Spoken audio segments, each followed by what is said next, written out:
So the iOS 15 public beta has been out for just about a week now, and here are some features that I've found in about a week of use that I think are really cool. So the first thing is notifications. They've got a bit of a redesign, and they're a lot more efficient with space. The app icons are a lot larger, and it doesn't really say the name anymore, it just has the app icon on the left, and then your text and whatever. Just a nice fresh look on the eyes here. There's also a cool new feature in notifications called the notification summary. And what you can do here is just set a summary where you want to get a bunch of apps to notify you. So let's say you rather than getting all of your notifications for all of your apps all throughout the day, you can set the less important ones just to arrive in your summary. So here I have all my YouTube, Amazon, Netflix, Google Photos, and Apple News notifications to arrive in a summary.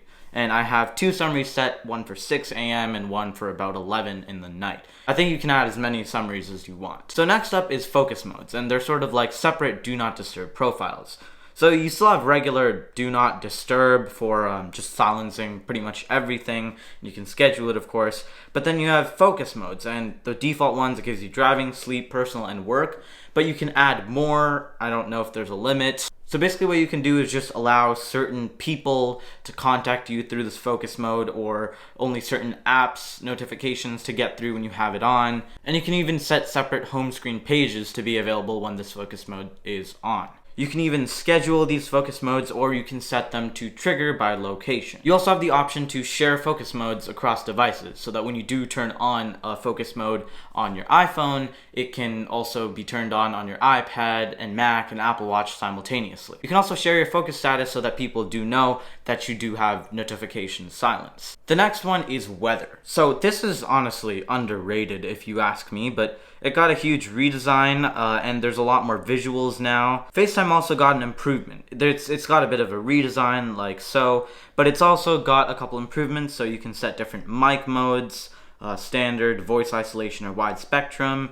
The wide spectrum basically takes in all the sounds, and voice isolation is only your voice. You can also set video effects like portrait mode on. And there's also link sharing in FaceTime now. So you can just go here, tap share link, and then you can copy it or share it through different apps. There's also share play and screen sharing, but I can't really demo it here because I don't really have anybody in my contacts who is also beta testing iOS 15. Another cool feature is live text. So basically what this can do is it can take text out of images, and it can just you can just copy it, or you can look up stuff like that. You just take the text out of an image and it just works like regular text. It also works within the camera app itself. If I just point my camera at some text, a little icon will appear in the bottom right corner. I can tap that. It tells me what text it picked up. I can just copy it and now just interact with it like I would any regular text. Another huge change that came to iOS 15 is Safari. Now, not everybody uses Safari, but I do, and it got a pretty huge redesign. So now the search bar is on the bottom. Guess that helps with reachability and one-handability. You can also search by voice. I think that's been on Google for eternity, but well, it's on Safari now, so that's great. But it's also got a couple more iPhone-esque gestures. You can swipe up to go through all of your tabs, and then you can swipe left or right to go through the tabs. Very similar to like the iPhone gestures themselves. Now there is one tiny thing that annoys me in Safari, and that's when you shift over to dark mode. Unlike before, this bar at the bottom is still in light mode, always, for some reason.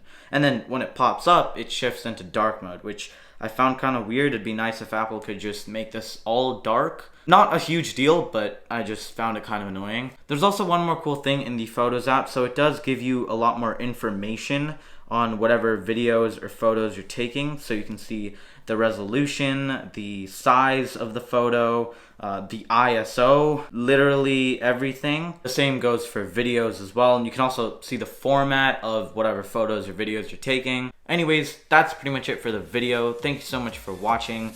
I will probably have my full 2-week review out on iOS 15 and Windows 11 sometime next week, just as I use them more and get to know them a bit more.